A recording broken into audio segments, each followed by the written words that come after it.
Hi, I'm Shurie and I'm in LA with Pulp Riot. Today I'm going to share with you how to take a less than ideal canvas, one that has been to hell and back, and color it without further compromise. Using this method can give your guests the beautiful color melt they've been after without adding more damage or stress to their hair.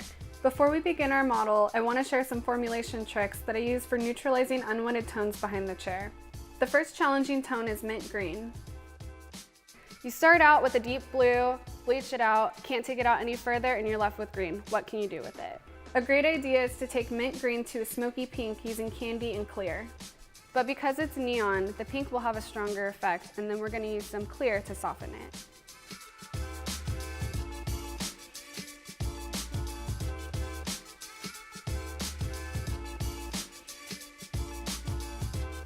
Our second challenging tone is yellow. Some clients are going to come in with a starting level 1 or 2. You're not going to want to bleach them more than once in a day, so you'll end up with yellow. Let's say this client is asking for aquatic, which is a blue-green. If we applied aquatic straight, the yellow in the hair would overpower the blue in the color and we'd be left with green. So instead we're going to use Nirvana, our neon blue, which will create an aquatic look when combined with our yellow.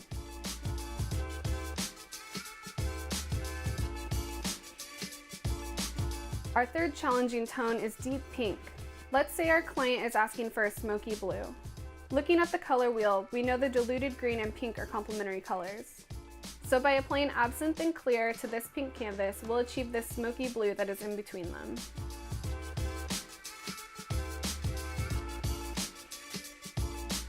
Our final challenge is the ultimate imperfect canvas. For this situation, I'll often use velvet. The reason why is because velvet is dark enough to cover this color, but as it fades, it will eventually tone out the unwanted warmth. That will set her up for a better canvas for her next appointment when she's ready for another lightning service. So those are some helpful tips for unwanted tones we frequently face. Now let's move on to our model for today. This is our model today, Netsuki. Because her base is so dark, she's been lightened multiple times by her previous stylist to get to the color she was before. This is definitely a scenario we face every day behind the chair. Before we started today, we used blank canvas to remove her old color. Blank canvas is Pulp Riot's semi-permanent color remover, designed to gently and safely remove fashion colors without driving in the color like you might see with bleach. I mixed 1 to 3 with 6 volume developer to be extra gentle on the hair. It's formulated with quinoa, sorbitol, aloe vera oil, and argan oil to gently remove color while leaving hair as healthy as possible.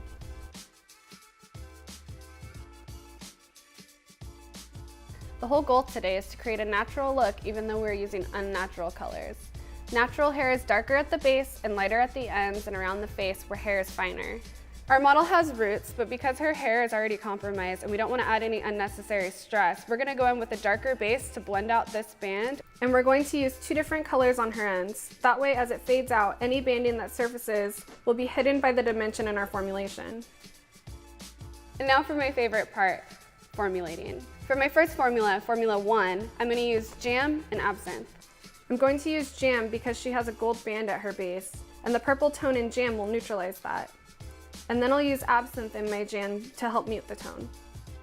For our second formula, Formula 2, it's going to be our lightest and brightest formula. We're going to make a grungy chartreuse using Firefly, Area 51, and blush to tone down our lime green.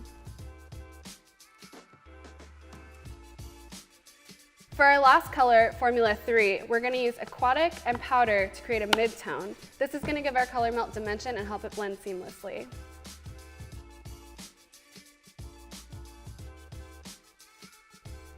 After swatching my 3 colors, I feel like Formula 3 is lacking some grain, so I'm going to remedy that by adding a little bit of absinthe and Area 51. Now let's get into coloring. We're going to section from nose to nape and ear to ear, taking extra care to clip up any breakage so that it doesn't fall into our other colors, potentially creating more banding. Starting in the nape and the back, we're going to pull down about a 1-inch section depending on the client's hair. Because we have breakage here, we're going to pull down a little bit more than that. We're going to apply Formula 1 onto the nape, dragging down about 1 inch past the base. Use your fingertips and pinch in small sections to drag the color down, almost like creating a slight low light. Now take Formula 2, apply it directly on Formula 1, and blend using a scissor motion to create a seamless melt. Apply Formula 2 the rest of the way through the strand.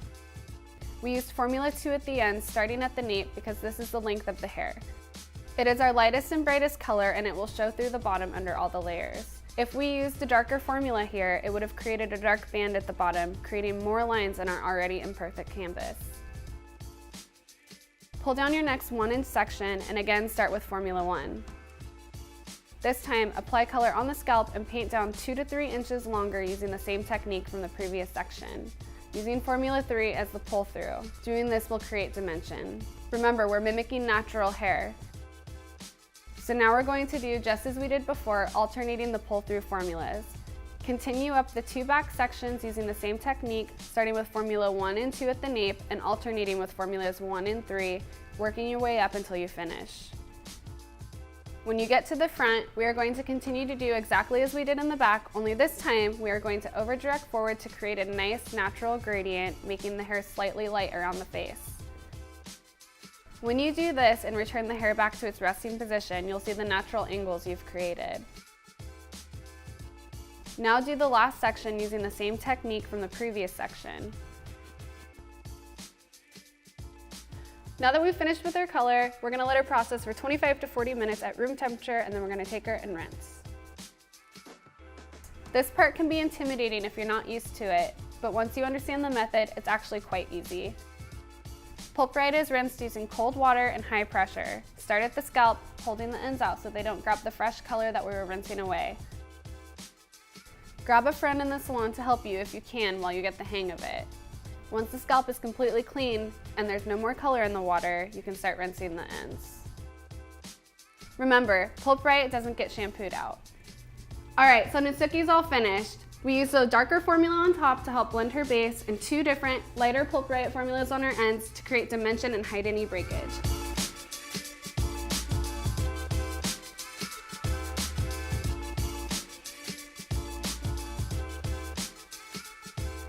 I'm Shurie in real life and on Instagram. Stay tuned for more Pulp Riot TV to come at tv.pulpriothair.com.